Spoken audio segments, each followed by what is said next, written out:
अस्सलामुअलैकुम स्टूडेंट्स मैं हूं एतजाज़ अहमद और आप लोग देख रहे हैं मेरा YouTube channel the physicist Aitzaz Ahmad. Students, आज का जो हमारा नेक्स्ट लेक्चर है that is about nuclear reaction के न्यूक्लियस के अंदर डिफरेंट रिएक्शंस होते हैं एंड उनमें से कुछ हम टाइप्स हैं रिएक्शंस की जिनको स्टडी करेंगे।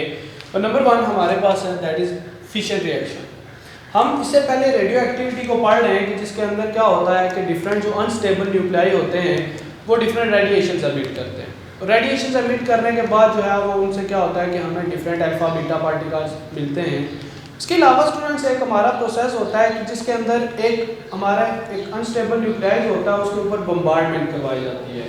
लाइक कि आपका एक जो हैवी न्यूक्लियस है उस हैवी न्यूक्लियस के ऊपर आप बम्बार्डमेंट करवाएंगे तो वो क्या करेगा कि डिफरेंट दो जो है वो स्मॉल न्यूक्लियाई के अंदर ब्रेक हो जाता है और वहाँ से हमें कुछ एनर्जी भी मिलती है एंड सो ऑन। जो प्रोसेस होता है वो हम डिस्कस करेंगे।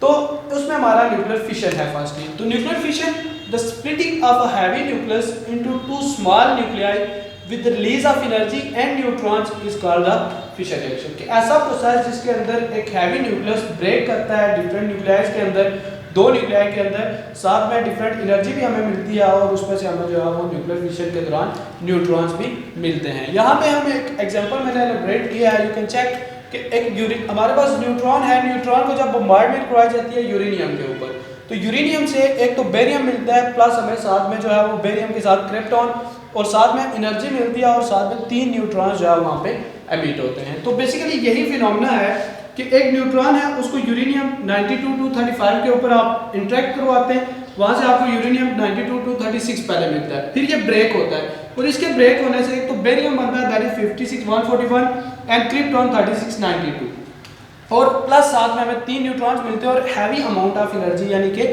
200 मेगा इलेक्ट्रॉन वोल्ट एनर्जी भी मिलती है जब एक यूरेनियम जो है वो ब्रेक होता है। This is a very heavy amount कि अगर आप किसी भी लैब के अंदर केमिकल रिएक्शन करवाएं तो उस केमिकल रिएक्शन के अंदर जो आपको एनर्जी मिलती है उससे ये बहुत ही ज़्यादा न्यूक्लियर रिएक्शन के दौरान मिलने वाली एनर्जी है जो कि सिर्फ एक यूरेनियम की स्प्लिशन से मिलती है हमें। तो this is basically the nuclear reaction. After discovery of neutron, scientists found neutron are useful projectile to induce a nuclear reaction. तो बेसिकली न्यूट्रॉन जब मिले तो उसके बाद साइंटिस्ट ने इनके ऊपर वर्क करना शुरू किया कि इनको प्रोजेक्टाइल के तौर पे रखा। प्रोजेक्टाइल का मतलब होता है कि इनको किसी ऊपर चीज़ के ऊपर बम्बार्डमेंट करवाई जा सकती है। जब बम्बार्डमेंट करवाएं लाइक यूरेनियम के ऊपर हमने करवाई तो वहाँ से हमें बेरियम क्रिप्टॉन, साथ में 3 न्यूट्रॉन और साथ में हैवी अमाउंट ऑफ एनर्जी भी जो है वो मिलती है। तो this process is called the nuclear fission reaction. Nuclear fission reaction जो है हमारे पास तो हमें यहाँ से मिलता है। तो न्यूट्रॉन बीइंग अ न्यूट्रल, इनको यूज़ करने का रीज़न क्या है कि न्यूट्रॉन जो है वो न्यूट्रल होते हैं। किसी भी चीज़ के ऊपर आप बम्बार्डमेंट करवाएं आराम से बम्बार्डमेंट करवाई जा सकती है। अगर फॉर एग्जांपल ये यूरेनियम कुछ चार्ज भी है तो इनको कोई यहाँ से एक तरह के आप कह सकते हैं कि ना तो कोई रिपल्शन मिलेगी ना कुछ, आराम से इनको यहाँ पे इंटरेक्ट करवाया जा सकता है क्योंकि ये न्यूट्रल होते हैं। तो न्यूट्रॉन को यूज़ करने का रीज़न क्या है कि because the neutrons are neutral and can easily bombard at any atom for the nuclear reaction.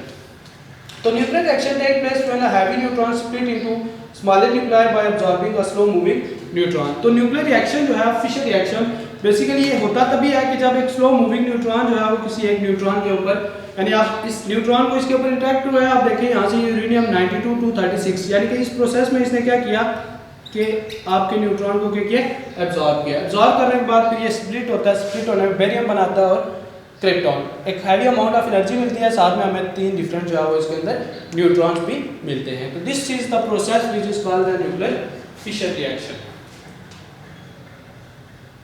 तो न्यूक्लियर रिएक्शन जो प्रोसेस है स्टूडेंट्स, इसके अंदर डिफरेंट ऑब्जर्वेशन की गई। तो इसमें 2 चीज़ें देखने में मिली जो मेनली दैट वाज, एक तो है स्टेबिलिटी ऑफ न्यू एटम कि आपके पास जो एक फिशन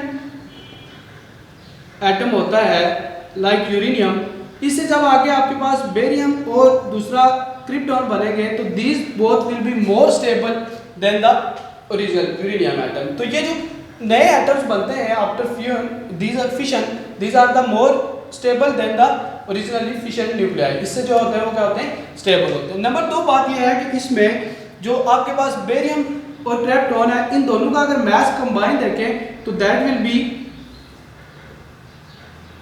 लेस देन यूरेनियम।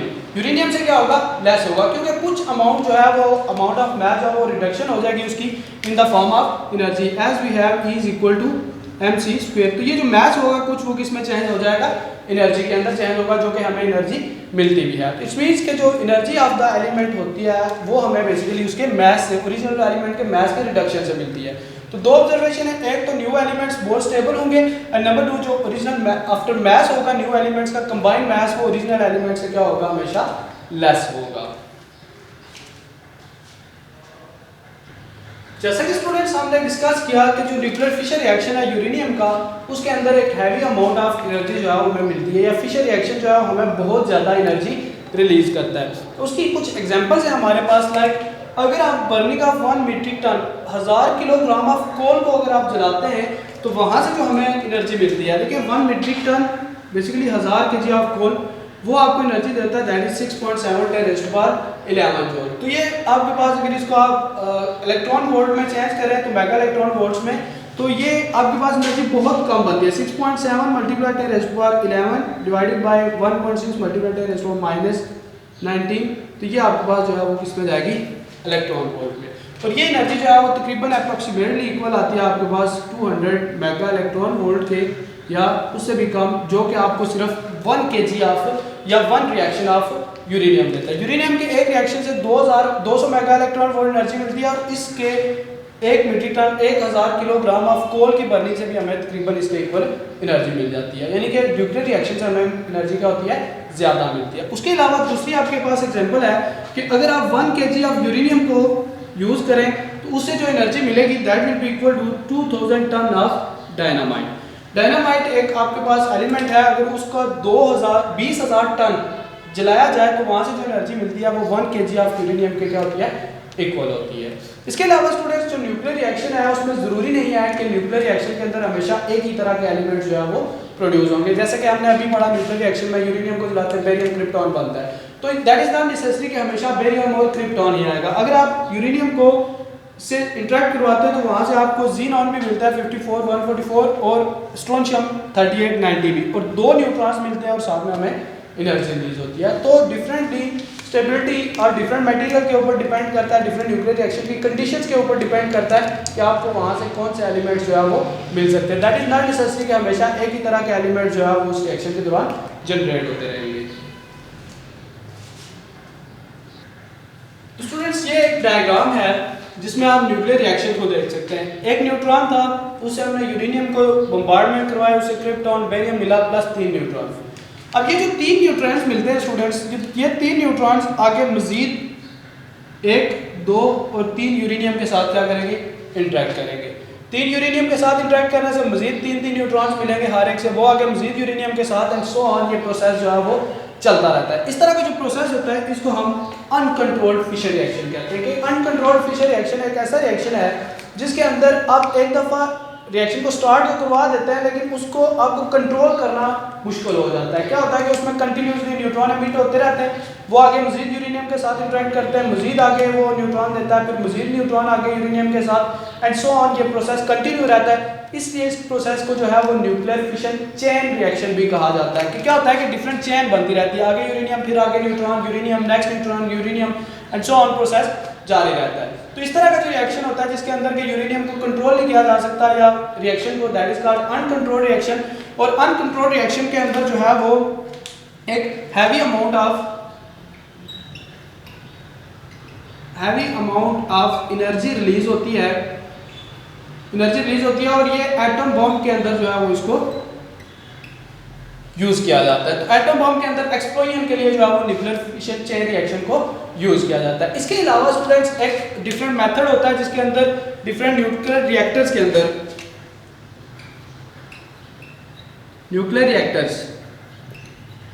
जब न्यूक्लियर रिएक्टर्स के अंदर ये प्रोसेस होता है तो यहाँ से जब यूरेनियम से आपको 3 न्यूट्रॉन मिलेंगे तो एक न्यूट्रॉन को आगे यूरेनियम के साथ इंटरेक्ट करवाया जाएगा, बाकी 2 को बोरॉन या डिफरेंट एलिमेंट्स यूज करके उनको एब्जॉर्ब कर लिया जाता है। तो इस तरह का जो रिएक्शन होता है that reaction is called the controlled chain reaction, जिसमें कि न्यूक्लियर रिएक्टर के अंदर करवाया जाता है और डिफरेंट एक्स्ट्रा आपके न्यूट्रॉन्स होते हैं।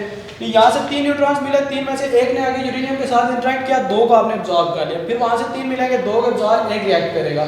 तो इन दैट केस क्या होता है कि उसको किसी हद तक कंट्रोल किया जा सकता है और उस एनर्जी को जो है फिर आगे ह्यूमन लाइफ में या अपने यूज़ के लिए जो है वो इस्तेमाल हम कर सकते हैं एनर्जी को। तो इस तरह का जो रिएक्शन होता है उसको हम जो है वो कंट्रोल्ड फिशर रिएक्शन कहते हैं। तो दो तरह के रिएक्शन, एक अनकंट्रोल्ड एक और एक जो है वो कंट्रोल्ड। तो कंट्रोल्ड न्यूक्लियर रिएक्शन जो है वो उससे जो एनर्जी मिलती है that can be use for the human purposes and the energy release from the uncontrolled nuclear reaction उसको हम यूज़ नहीं कर सकते। अल्टीमेटली बहुत ही लार्ज अमाउंट होती है कि एक्सप्लॉइट कर जाती है और उसको जो है वो एटम बम के अंदर यूज़ किया जाता है। तो स्टूडेंट्स ये हमारा टोटल न्यूक्लियर फिशर रिएक्शन था जिसमें हमने देखा न्यूक्लियर रिएक्शन है क्या, उसके अंदर से यूरेनियम का जो न्यूक्लियर रिएक्शन है उसमें किस तरह से एलिमेंट्स मिलते हैं, उन एलिमेंट से एनर्जी क्यों ज़्यादा मिलती है और किस तरह से मिलती है, डिफरेंट एग्जांपल्स भी हमने उसकी देखी। फिर उसके चेन रिएक्शन और चेन रिएक्शन में आगे उसकी दो टाइप्स भी। होप्स हो कि ये लेक्चर आपको क्लियर होगा। अगर इससे रिलेटेड आपके पास कोई क्वेश्चन है तो वो आप कमेंट सेक्शन में जरूर कीजिए। इंशाल्लाह I will answer your question. Thank you so much.